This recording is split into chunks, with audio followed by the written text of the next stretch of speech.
Hi, everyone. My name is Sophie. I'm the CEO and founder of Qunomedical. We are a startup in Berlin. We are in the digital health space, and we help people from all around the world find the right doctor worldwide. And I'm absolutely excited to be here with you today. Somebody who inspires me, somebody who fascinates me. Not necessarily, as the full person and this godlike picture, but I feel like you can find inspiration and you can find leadership in a lot of people around you. And this can be within your family, your friends, but also at work. This can be somebody who works in ranks above you, but this can also be teammates or somebody who works in ranks below you. So I think, leaders are not defined by a very certain strict set of criteria, but really is a human being who you are just captured by, and for some reason is somebody you really seek their attention or seek to be close to them because there's something that you can learn from them, that you can draw from them, something where you feel like you enjoy spending time with them. I'd like to start with the very basics, with being a good person. I think that is something that I personally always naturally feel drawn to good people, and by that I mean somebody with a good heart who strives to do the right things, the good things in this world. And I'm by far not perfect, but that's kind of my North Star in trying to be a good person all around. So that's one thing. And the second part is, I think, for me, the principle of leadership is definitely leading by example.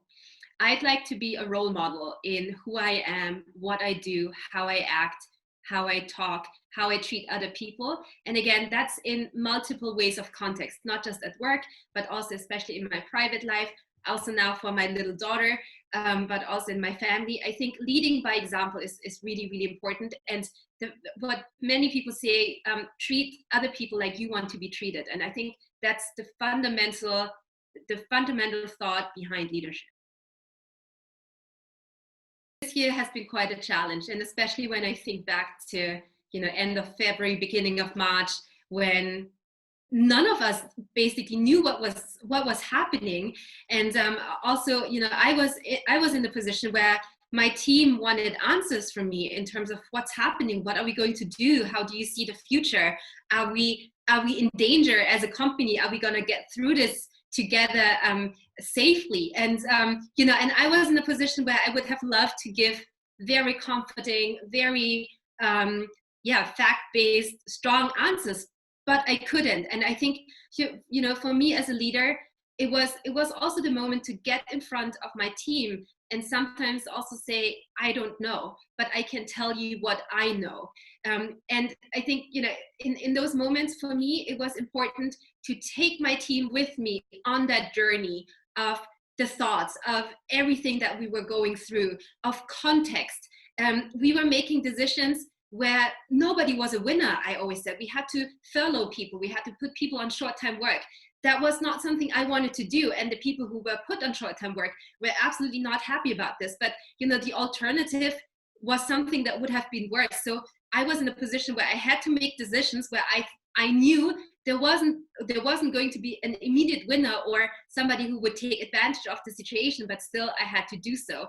And therefore I think it was even more so important to be present, to be genuine, to be honest, and seek the conversation and the discussion. And that's what we did throughout the whole time. And not just, by the way, with my team, but also with my investors. Especially in times of uncertainty, you want to try to over-communicate than under-communicate, because that evokes trust. This is when you can communicate your plans. This is when you instill the trust and the confidence in people around you, and by showing that you know what you're doing and that you have a plan in place. So, those are many little things that we did since then. I think the prime example was earlier this year, where nobody knew what was going on when COVID hit the world, basically. And we, for example, we went into home office and we shut down our office. And one of the primary questions was, when are we going to come back? and when are we going to resume normal operations? And really, I didn't know. I by the best of the will in the world, I couldn't tell anyone. And I had to sometimes revise my statement. So in February, and I used to be a medical doctor, I used to be a researcher, so I was deep into the studies and the numbers. In February, I went out to my company and I said, Corona is nothing. It's like a flu. We will make fact-based decisions, but we will not change anything, and we will do business as usual.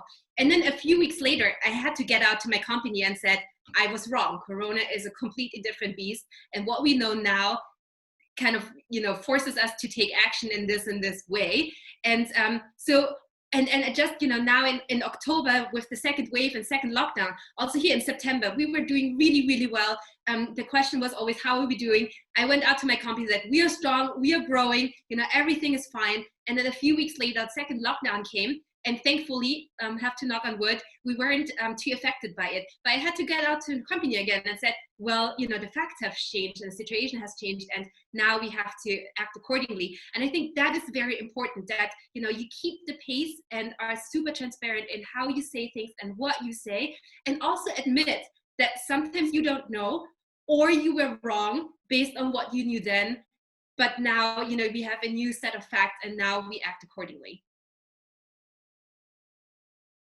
Earlier this year, mid-March, this is when the Corona first wave hit and everyone went into lockdown. I had my first baby, and that was the same week. And but what I knew was that I couldn't let my team alone, and I couldn't just go on maternity leave and not deal with the whole situation. So in the first week, when I had my baby, when I had my C-section, I at the same time started working again. And the sacrifice I made here was that I wasn't a full-time mom in that week, which I think is very important, and is a big change for anyone in their lives. But again, for me, it doesn't feel like it's a bad sacrifice, and I look back and I wish and I wish I wouldn't have done it. Of course, I wish I wouldn't have to do what I did, but also that comes with being a leader. Sometimes you have no choice, and sometimes your team needs you, and you gotta be there no matter what. So I think looking back, that's kind of a big sacrifice I had to make, but I made it because I wanted to. The advice I usually give, and that's also something I personally am still working on, is confidence. The inner confidence and the outer confidence.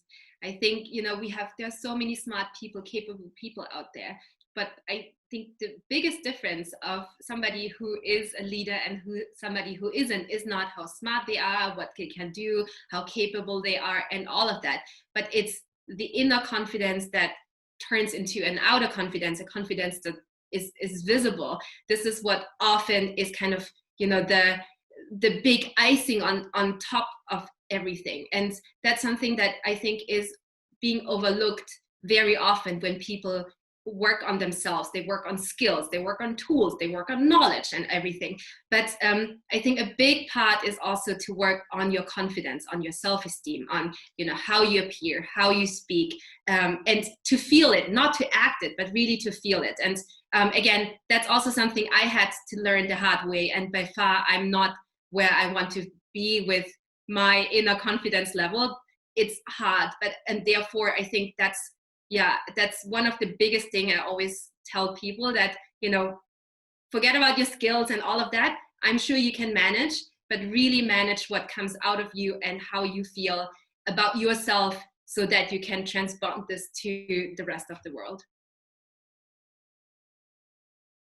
Things, I think, doing things for the first time is always hard. So getting on stage the first time, getting in front of an investor the first time is hard. And I think in order to boost your confidence there is to be as well prepared as possible. I think preparation is key to so many things. When you see all these big people doing their TED Talks, or people who do their large speeches, they are all absolutely well prepared. That doesn't, really, in the most rare cases, it comes natural to somebody. So preparation is key, number one. practice is key too. The more often you do it, the more familiar you were with the situation, the more relaxed you feel when you go into this. Feedback is really important too. After you come off the stage, after you've done something, get feedback, because that will help you gauge what your inner perception is versus what the outer perception is.